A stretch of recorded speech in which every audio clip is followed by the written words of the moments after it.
Big changes are shaking up the LA Chargers. And surprisingly, it might be the best thing to happen all offseason.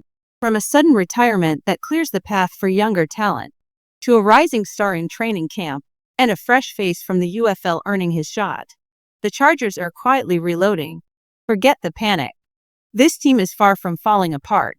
In fact, they might be building something even stronger. Let's break it all down, the surprises, the standouts, and why this could be the spark LA needed. All right, Chargers fans, we've got not just one, but two big pieces of good news coming out of LA today. And yes, before we get into it, if you're wondering why a Lions fan is talking Chargers, don't worry. This channel is 100% dedicated to the Bulls. Now, let's talk about the first surprise. Mike Williams has officially retired. Now, I know what you're thinking. How is that good news? But stick with me. Just a while back, we were talking about how Mike was likely headed to the PUP physically unable to perform list.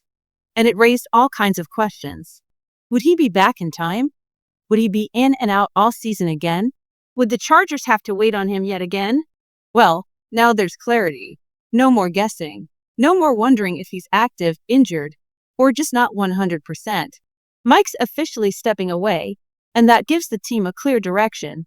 But before we break down how this impacts the Chargers WR room, do me a quick favor. If you love Chargers updates like this, make sure to subscribe, hit that like button, and turn on the bell icon so you don't miss anything. Now, let's jump back in. With Williams gone, Quentin Johnston becomes a major focus. This is his chance to step up. He's no longer a depth piece. He could be the guy. It's kind of like what happened with the Lions and their star center Frank Ragnow. Always injured, always a game-time decision. Eventually, you move forward, clear the fog, and let the next wave rise. Same story here. And here's why this could be a blessing in disguise. The Chargers WR room suddenly looks wide open for fresh talent. You've got Trey Harris, we'll get to him soon, Quentin Johnston, Ladd McConkey, Kendra Lambert-Smith, Jalen Reagor, Brendan Rice, and of course, Darius Davis. Oh, and yes, Keenan Allen is still in the mix. That's a lot of young, hungry receivers ready to prove themselves. And just when you thought that was all, there's even more to be excited about. Now, this isn't part of the big two headlines, but it's worth noting, Najee Harris is officially in the building. Chargers staff are finally getting a close look at him.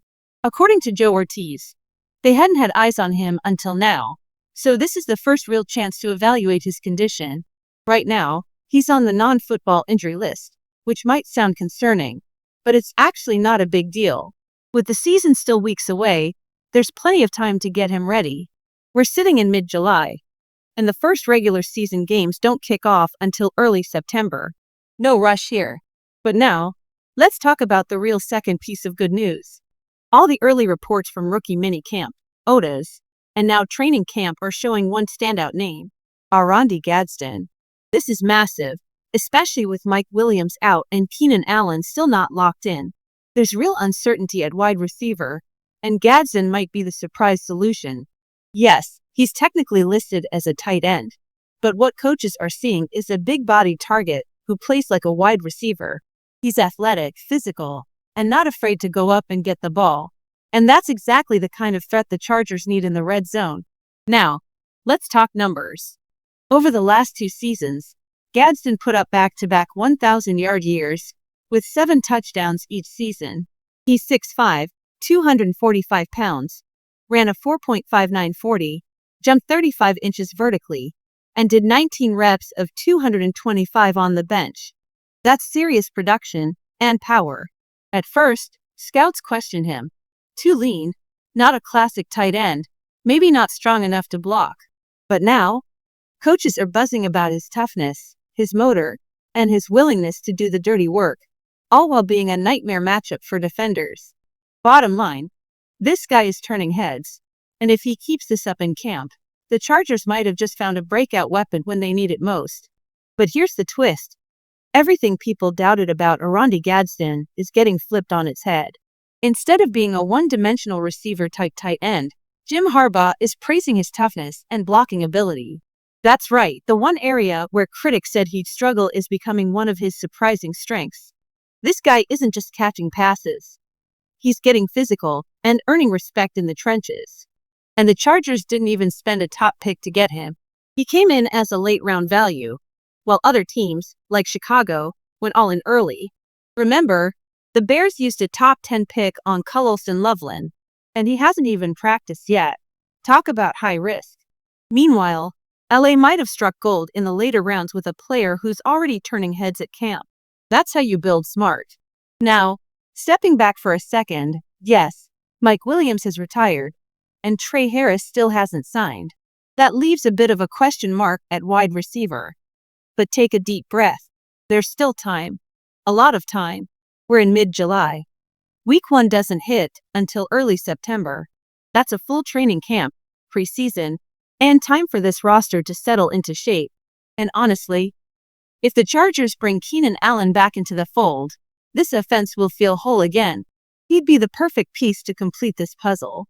Mike Williams was once that guy, but he's moved on. Now it's about who steps up next. This team isn't falling apart. It's reloading. Let me say this clearly. The Chargers are still in a very strong position. Don't let the headlines fool you. There's depth, there's talent, and there's time.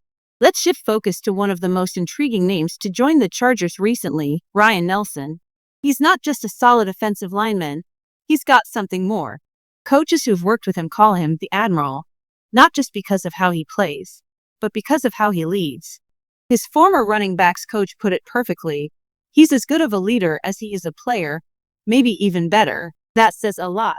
Nelson has spent the last 3 seasons growing and evolving with the Michigan Panthers in spring football. And each year, he didn't just improve, he leveled up. Quietly, consistently, and without the spotlight. Now, he's earned a shot with the Chargers. Will he be a day 1 starter? Maybe not. But don't be surprised if he makes noise in camp. Here's why this story stands out. Nelson represents everything we love about spring football. Overlooked talent grinding it out, season after season, until they finally break through. He's proof that development matters. In 2024, he played exclusively at guard, logging every snap there, and the results? Impressive. Just 13 pressures allowed, and only 2 sacks all year. That's rock-solid production. But in 2025, he took things to another level. He shifted out to tackle, a tougher, more demanding spot, and didn't just hold his own, he thrived. He finished the season as one of the top-rated tackles in the UFL, earning a 77.5 offensive grade, and a whole lot of respect from analysts and teammates alike. It's no wonder the Chargers wanted to bring him in. He's smart, versatile, and a natural leader. And while the offensive line room is stacked, a guy like Nelson, with his work ethic and flexibility, is exactly the kind of player you want in your building. According to advanced grades, Ryan Nelson didn't just hold his own, he impressed. He earned a 72.9 run blocking grade and a 77.8 in pass protection. That's the kind of balance you want in an offensive lineman. Now sure, we all know the UFL isn't the NFL, but these numbers show he can compete at a high level when it counts. And this isn't just about stats. Nelson played a major role in shaping one of the most dominant offensive lines in the UFL last season. His voice in the locker room carried weight. On the field, his performance earned respect. That combination of leadership and production is hard to ignore. Now, let's be honest, the Chargers' O-line room is crowded. You've got guys like Jamari Salyer, Trey Pipkins, and Bronson Taylor, the rookie tackle drafted this year. Competition will be tough, but that's the beauty of it. Iron sharpens iron. Nelson brings versatility. He can play guard or tackle. And that kind of flexibility could make all the difference when roster decisions are made. Will he make the 53-man squad? Or land a spot on the practice squad? Too early to say. But one thing's for sure. He's earned his shot. And he's not just here to fill space. He's here to fight for it. What do you think? Does Nelson have a future in powder blue? Let's keep the conversation going. Because camp is just getting started. And this story is far from over.